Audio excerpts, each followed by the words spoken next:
So characteristics of sound wave. So we can describe a sound wave by its characteristics. That is sound wave का characteristics क्या है? Frequency, amplitude and speed. तो sound wave का यही characteristics है कि frequency, amplitude and speed. So a sound wave in a graphic form is shown in the figure. Okay so figure में दिखाया हुआ है ये ग्राफिक फॉर्म में, ये है हमारा साउंड वेव का ग्राफिक फॉर्म में. तो क्या हुआ है ये देखते हैं यहाँ पे. So a sound wave in a graphic form is shown in the figure which represent how density and pressure change when the sound waves move in the medium. The density as well as the pressure of the medium at a given time varies with distances above and below and average value of density and pressure. And figure 12.8a represent 12.8a represent and 12.8b represent the density and pressure variation respectively. So compression are the region where the particles crowded together and the presented by the upper portion of the curve. The peak pressure represent the region of the maximum compression. Thus compression are the region where density as well as pressure is high. तो यही है हमारा figure. तो इससे हम ये देख सकते हैं कि ये फिगर ए ये डेंसिटी वेरिएशन और figure B is pressure variation. तो यहाँ पे कैसे साउंड का हम कैरेक्टरिस्टिक्स पता कर सकते हैं. तो देखिए यहाँ पे एक स्पीकर ने साउंड क्रिएट किया. तो जब भी आप यहाँ पे साउंड क्रिएट करेंगे तो हमें ये देखने को मिलेगा कि साउंड का डेंसिटी देखते हैं. यहाँ पे डेंसिटी मतलब उसका हाई स्पीच होगा. तो जहाँ पे ज़्यादा डेंसिटी होगा तो उस रीजन पे हम क्या कहते हैं, उस रीजन को ये कि यहाँ पे ज़्यादा डेंसिटी है. तो जहाँ पे ज़्यादा डेंसिटी है उसको कंप्रेशन और जहाँ पे कम डेंसिटी है उसे हम रेयर फ्रैक्शन कहते हैं. तो compression rarefaction, compression rarefaction. Okay and next is pressure variation. तो सेम प्रेशर वेरिएशन में भी हमारा क्या होगा, जहाँ पे स्पीकर से बात करने के बाद जिस एरिया में ज़्यादा प्रेशर होगा उस एरिया को हम कंप्रेशन कहेंगे और जिस एरिया में लो प्रेशर होगा उस एरिया को हम रेयर फ्रैक्शन कहेंगे. तो प्रेशर वेरिएशन भी ऐसे ही होगा, compression rarefaction, compression rarefaction ऐसे.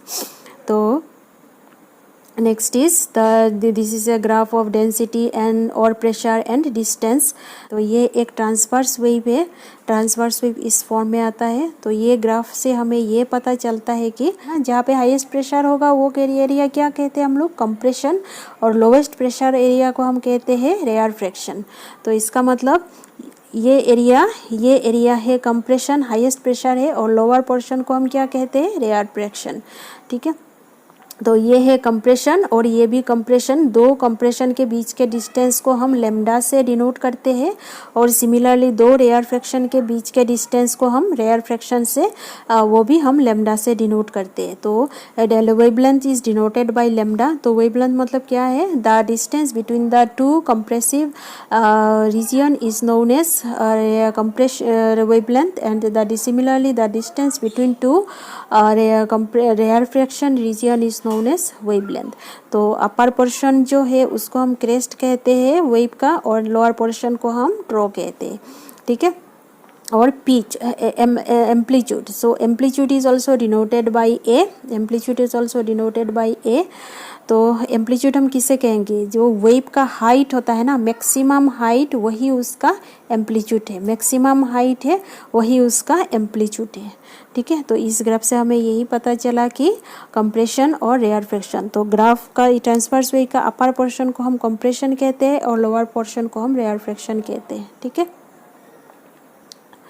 Okay, so this is the lower portion of the curve in figure. A peak is called crest and the valley is called trough. तो ये हम बताया ही था. डिस्टेंस बिटवीन द टू कंजी ये भी हम बताया था कि वेवलेंथ किसे कहते हैं. Wavelength is usually represented by lambda. SI unit is metre. So frequency tells us how frequently an event occur. तो यहाँ से हम फ्रीक्वेंसी के बारे में डिस्कस कर लेते हैं कि फ्रीक्वेंसी क्या है. So it tells us how frequently an event occur. तो suppose you are beating a drum में how many times you are beating the drum per unit time is called the frequency. तो आप जब भी एक drum को beat करते हैं तो आप कितने बार उस पर बीट करते हैं पर यूनिट टाइम के साथ आप उसको कितने बार बीटिंग करते हैं, तो वही उसका फ्रीक्वेंसी होता है. So we know that when a sound is propagated through a medium, the density of the medium oscillates between a maximum value and minimum value. तो जब भी साउंड प्रोपागेट करता है वो मैक्सिमम वैल्यू से मिनिमम वैल्यू में ही वो प्रोपागेट करता है, ठीक है। तो change in density from maximum value to the minimum value again to the maximum value and makes a one complete oscillation, okay.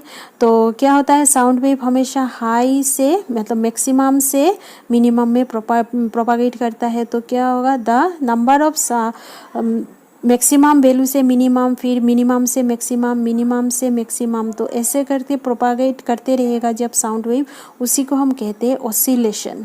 That is वो फॉरवर्ड एंड बैकवर्ड, फॉरवर्ड फिर बैकवर्ड, फॉरवर्ड एंड बैकवर्ड, मतलब maximum and minimum, maximum and minimum, फिर maximum, फिर minimum, फिर maximum, फिर minimum, इसी तरह से प्रोपागेट करते रहेगा। तो उसे हम कहते हैं, तो ऐसे करते करते वो एक वन कंप्लीट ऑसिलेशन कर देगा, ठीक है। तो the number of such oscillation पर unit time is the frequency of sound wave. तो वही हमारा फ्रीक्वेंसी ऑफ साउंड वेव किसे कहते हैं, the number of such oscillation पर unit time is the frequency of sound wave, okay, is the frequency of sound wave. If we can count the number of compression and a rarefaction that cross us per unit time, we will get the frequency of sound wave. It is also usually denoted by mu. तो हम frequency of sound wave को किससे denote करते हैं, mu से, okay. Okay, the time taken by two consecutive compression and rarefaction to cross a fixed point. Suppose ये एक point है, इसको क्रॉस करने के लिए उसको जितना टाइम चाहिए होता है वही उसका टाइम पीरियड होगा, time period of the wave. तो एक वेव यहाँ से वहाँ जाने में, फिर यहाँ से यहाँ आने में, उसको जितना एक कंप्लीट ऑसिलेशन करने में जितना टाइम चाहिए उसी को ही हम कहते हैं time period. So in other we can say that the time is taken for one complete oscillation in the density of the medium is called time period of the medium, okay. So time period it is represented by the symbol T, तो हम T से denote करते हैं। So ऐसा unit is second. So frequency और time is related as, ये बहुत ही एक इम्पॉर्टेंट है कि हम फ्रीक्वेंसी और साउंड को कैसे रिलेट कर सकते हैं। Frequency and time period are related as 1/T, okay. So a violin and a flute may both be played at the same time in a orchestra. Both sound travel through the same medium, that is air, and arrive at our ear at the same time, okay. So यहाँ पे एक observation के लिए बोला है कि एक violin और एक फ्लूट होता है, तो दोनों ही क्या होता है, एक म्यूजिकल इंस्ट्रूमेंट है, बट जब भी हम दोनों का साउंड सुनते हैं तो वेरिएशन होता है साउंड का। तो कि हम तो एक साथ दोनों का साउंड तो नहीं सुन सकते, हम कोई एक का साउंड ही सुन पाते हैं, लेकिन वो क्यों ऐसे हम एक का ही साउंड सुन पाते हैं। तो इसका मतलब क्या है, both sound travel at the same speed irrespective of their source, दोनों ही एक सेम स्पीड में ट्रैवल करता है, but the sound we receive are different. तो this is due to the different characteristics associated with the sound. Pitch is one of the characteristics. तो इसका मतलब ये है कि हम यहाँ पे पीच की वजह से ही हम उसका एक वेरिएशन मिल पाता है, साउंड का वेरिएशन ही मिल पाता है। तो क्योंकि flute and violin are the same musical instrument, but हम बस एक का साउंड को ही हम क्लियरली सुन पाते हैं। इसका मतलब क्या है, वो क्यों हम एक का ही साउंड सुन पाते हैं, because it is due to the different characteristics associated with the sound. तो pitch is one of them. तो इसका मतलब क्या, पीच की वजह से हम कि कहीं एक का साउंड को ही सुन पाते हैं। So how the brain interpret the frequency of an emitted sound is called its pitch. तो जब भी हमारा ब्रेन हमेशा जिसका फ्रीक्वेंसी हाई होगा उसी के साउंड को ही कैच कर पाता है, और उसी को ही हम पीच कहते हैं। मीन्स क्या है, जिसका पीच हाई होगा और हमारा ब्रेन उसी साउंड को ही इंटरप्रेट कर सकेगा, ठीक है। The faster the vibration of the source, the higher is the frequency and higher is the pitch, okay.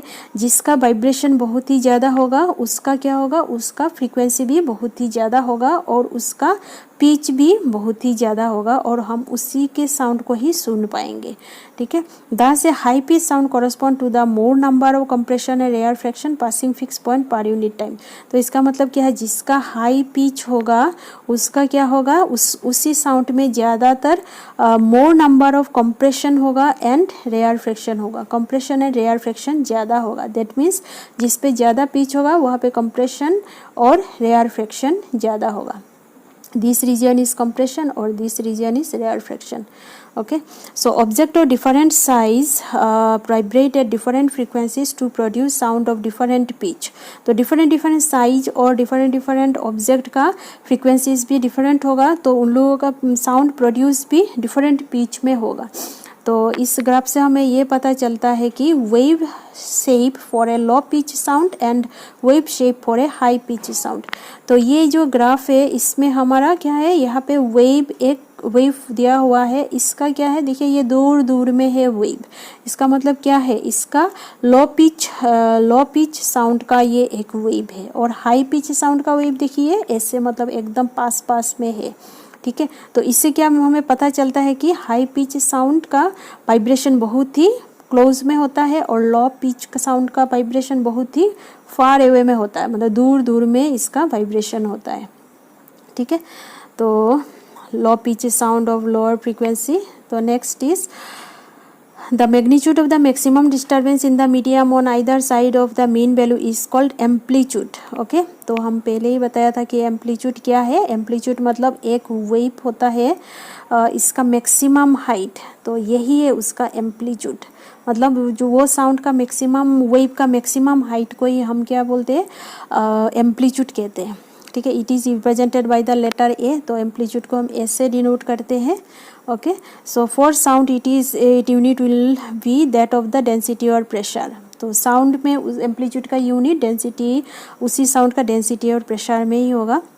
The loudness and softness of a sound is determined basically by its amplitude. okay, तो जब भी हम कोई भी sound सुनते हैं, कभी हमें उस साउंड को सॉफ्ट लगता है, कभी कभी हमें उस साउंड को बहुत हार्श लगता है, तो वो क्यों डिपेंड करता है, वो एम्पलीट्यूड की वजह से ही हमें उसे सॉफ्टनेस और लाउडनेस का फील होता है. The amplitude of the sound waves depends upon the force with which an object is made to vibrate. okay, if we strike a table lightly we hear a soft sound because we produce a sound wave of less energy. तो जब भी हम table में soft energy, जब भी हम कहीं table पे धीरे से पुश करते हैं या धीरे से टच करते हैं, तो क्या होता है, वहाँ पे हमें सॉफ्ट साउंड सुनाई देता है. तो वो क्यों होता है, इसकी वजह से कि हमने उसमें लो एनर्जी प्रोड्यूस किया, लो एनर्जी अप्लाई किया. So if we hit the table hard we hear a loud sound. जब हम जोर से टेबल में हिट करेंगे तो क्या होगा, उससे लाउड साउंड क्रिएट होगा. दैट मीन्स हमने वहाँ पे हायर एनर्जी अप्लाई किया. ठीक है, higher energy produces higher sound and lower energy produces low sound. Okay, a sound waves spread out from its source as it moves away from the source its amplitude as well as it loudness decreases. तो sound wave spread out from it source. तो यहाँ पे एक source है, तो आप यहाँ से जोर से चिल्ला रहे हैं, तो क्या होगा, ये इसका जस्ट सोर्स के नियरेस्ट पार्ट में क्या होगा, उसका साउंड बहुत ही हाई पिच में होगा. धीरे धीरे जब ये दूर चला जाएगा, मतलब सोर्स से दूर चला जाएगा फार पोजीशन में, तब क्या होगा, इसका साउंड धीरे धीरे कम होना शुरू कर देगा. ठीक है, पहले तो सोर्स के पास में उसका साउंड ज़्यादा होता है, और सोर्स से जितना दूर चले जाएंगे तो क्या होगा, उसका साउंड कम होते जाएगा. ठीक है, तो figure decreases. Figure 12.10 shows that the wave shape of A loud and soft sound of the frequency. तो यही एक सॉफ्ट साउंड का वेव ऐसे होता है, वो तो पहले भी दिखा हुआ था. सॉफ्ट साउंड का वेव ऐसे ही होता है, और लाउडर साउंड. तो देखिए, जब भी हम सॉफ्ट साउंड में बात करते हैं तो हमारा वेव इस फॉर्म में आएगा, धीरे धीरे, मतलब बहुत ही कम वेव फॉर्म होगा. और जो लाउडर साउंड होता है उसका वेव देखिए कितना एम्पलीट्यूड उसका ज़्यादा है. ठीक है, इतना एम्पलीट्यूड ज़्यादा है. ठीक है, तो वही बोला है, soft sound has small amplitude and louder sound has large amplitude. The quality or timbre of sound is that characteristics which enable us to distinguish one sound from another having the same pitch and loudness. तो sound के quality से ही हमें उसको differentiate कर सकते हैं कि हम कि ये किसकी साउंड ज़्यादा है और किसकी सॉफ्टनेस है या लाउडनेस है। The sound which is more pleasant is said to be rich quality. A sound of single frequency is called a tone. तो जिस साउंड का क्वालिटी बहुत ही सॉफ्ट मतलब अच्छी क्वालिटी की होते हैं, वो हमें अच्छे क्वालिटी की साउंड हमें सुनने में भी अच्छा लगता है, तो उससे हम कहते हैं रिच क्वालिटी का साउंड कहते हैं। कभी कभी बहुत घटिया आवाज़ से कोई गाना गाते हैं तो उसको हम मतलब बेकार कहते हैं ना। तो a sound of single frequency is called tone and the sound which is produce due to a mixture of several frequency is called note. तो यहाँ पे एक इम्पॉर्टेंट टॉपिक है टोन एंड नोट। टोन में क्या होता है, सिर्फ एक ही फ्रीक्वेंसी का साउंड होता है, बस एक ही होता है। तो एंड बट नोट में क्या होता है, it has several number of frequency, मतलब ऐसे बहुत सारा फ्रीक्वेंसी के साउंड प्रोड्यूस करते हैं नोट में। ठीक है, तो note has several number of frequencies and tone has single number of frequencies. So noise is unpleasant to the ear, music is pleasant to hear and is rich quality. तो जब भी हम नॉइज सुनते हैं तो हमें बहुत अनप्लीजेंट लगता है, और जब भी हम कोई भी सॉफ्ट म्यूजिक सुनते हैं तो हमें बहुत ही रिच क्वालिटी का महसूस होता है। तो इसकी वजह मतलब क्या है, यही है हमारा टोन और आपका नोट की वजह से हमें ये सॉफ्टनेस एंड लाउडनेस के बारे में पता चल जाता है। तो थैंक यू। सो आज के लिए बस इतना ही। अगर आपको मेरा वीडियो पसंद आया तो please like share and subscribe my channel. Thank you.